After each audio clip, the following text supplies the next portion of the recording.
Oval টেস্টের পঞ্চম দিনে এক জমজমাট লড়াইয়ের অপেক্ষায় দুই দেশের সমর্থকরা। সিরিজে 2-1 ব্যবধানে এগিয়ে রয়েছে ইংল্যান্ড। পঞ্চম দিনে জয়ের জন্য স্বাগতিকদের প্রয়োজন ৩৫ রান। অন্যদিকে সিরিজ সমতায় ফিরতে ভারতের দরকার 4 উইকেট। তবে বেশ কিছু রেকর্ডে রঙিন হয়েছে চলমান অ্যান্ডারসন টেন্ডুলকার সিরিজ।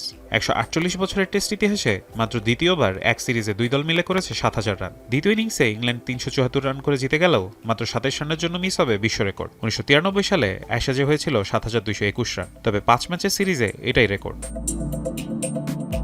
সিরিজে ২১টি সেঞ্চুরি, যা এক সিরিজে যৌথভাবে সর্বোচ্চ, যার মধ্যে ভারতের ১২টি ও ইংল্যান্ডের ৯টি। ১৯৫৫ সালে অস্ট্রেলিয়া ওয়েস্ট ইন্ডিজ ৪ টেস্টের সিরিজেও সেঞ্চুরি হয়েছিল ২১টি।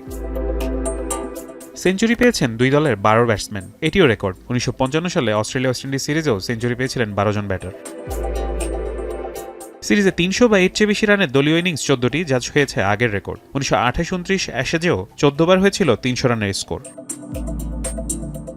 ভারতের হয়ে অধিনায়ক হিসেবে এক সিরিজে দ্বিতীয় সর্বোচ্চ রান গিলের। এই রেকর্ডে উপরে আছেন স্যার ডন ব্র্যাডম্যান। ১৯৩৬-৩৭ মৌসুমে অ্যাশেজে ঘরের মাঠে ব্র্যাডম্যানের রান ছিল ৮১০। ৪টি সেঞ্চুরি করে অধিনায়ক হিসেবে এক সিরিজে সবচেয়ে বেশি সেঞ্চুরি রেকর্ডেও ব্র্যাডম্যান ও গাভাস্কারের পাশে বসছেন গিল।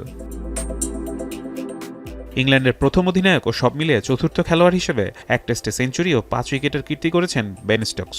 এই কীর্তিতে সব দেশ মিলিয়ে পঞ্চম অধিনায়ক তিনি। চতুর্থ ক্রিকেটার হিসেবে টেস্ট ক্যারিয়ারে কমপক্ষে 10টি সেঞ্চুরি ও 5 বার ইনিংসে 5 উইকেট নিয়েছেন তিনি।